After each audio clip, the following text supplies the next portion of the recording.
total depravity is without God since it is without Christ. If you ask for a math of gospel math or salvation math, it's 100% God. You totally nothing. And that's salvation. We need to totally rely on Christ. Wala na iban. Now, please open your Bibles once again to Ephesians chapter 2. And starting here I'll read this one, verses 1 to 3. Nabasa tayo kaginan. You were dead in trespasses and sins, in which you once walked, following the course of this world, following the prince of the power of the air, the spirit that is now at work in the sons of disobedience, among whom we all once lived in the passions of our flesh, carrying out the desires of the body and the mind, and were by nature children of wrath like the rest of mankind. We are dead, totally dead in trespasses and sins. And of course, if we're going to go sa plaza giwali ini, this will totally be a harsh words in today's context. Usually hindi mo na yung batian. But we need to learn this and understand this to understand fully God's saving grace. Because why? But God starts here, who is rich, being rich in mercy, because of the great love with which He loved us when we were dead in our trespasses, made us alive together with Christ.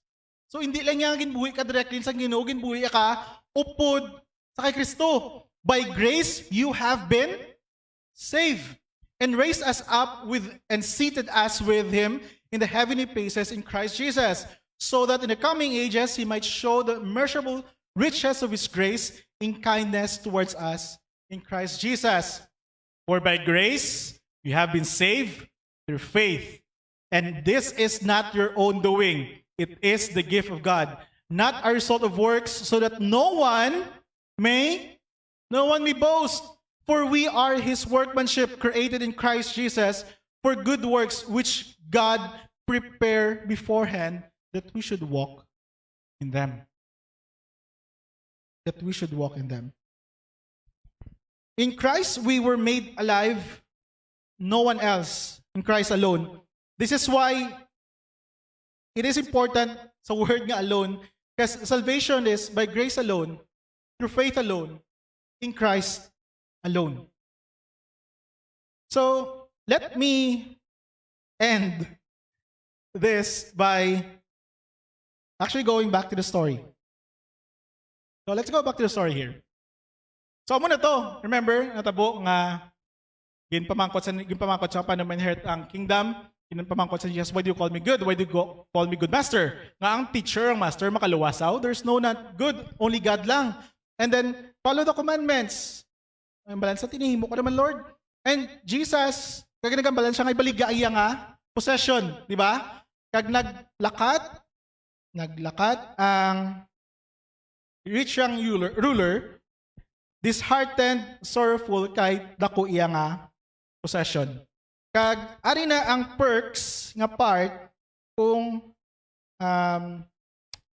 disciple ka ni Jesus. Kalaban-laban iubuya sa inyo ang question.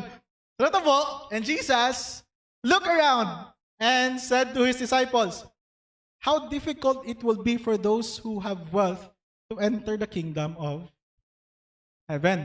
So ginhabuya ang question sa ila. And may imagine ko lang kung anong itsura sa mga disciples. Kasi ang next na word, and the disciples were amazed at His word. Kagula sila kasabat actually. Kaya nga man naman ko si Jesus. But Jesus said to them again, Children, how difficult it is to enter the kingdom of God.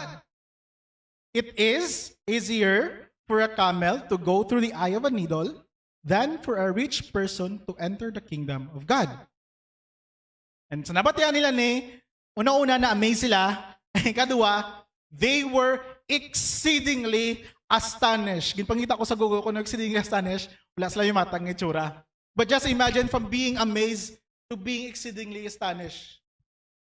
And in that time, namangkot sila. You read this, said, si Lord Jesus, then who can be saved? Who can be saved, Lord? And Jesus looked at them, and here comes the famous line that we all love to quote without knowing and understand the context of this verse. With man, it is impossible, but with God, for all things are possible with God. This is in the context of salvation. Let me just clarify it again. For all things are possible with God is in the context of salvation. This is not talking about your obra buwas nga may project kang kailangan tapuson, so with God nothing's impossible. It's not talking about this, is talking about salvation. The answer actually to those questions sa mga disciple nga mangko sa Ginoo, ginbalik man nila sa Ginoo kay sa kasabat. The answer once again is in Isaiah 43 verse 11. I am the Lord, and besides me, there is no Savior. There is no Savior. So from the beginning of time, our covenantal Lord is the only Savior. Total depravity ends in the total dependence upon Christ. Godless humanity is total impossibility to be saved. Wala ka gid mahimo, wala gid mahimo, but not with God. For all things are possible with God. In this context, salvation. Let me end you with this one. In Adam, we are cursed, but in Christ, we are blessed. In Adam, there's defeat, but in Christ, there's victory. In Adam, there's condemnation, but in Christ, there is salvation. In Adam, there is wrath and death, but in Christ, there is love and life. In Adam, we receive a sinful nature, but in Christ, we receive a new nature.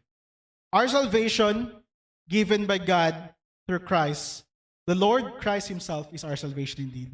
So,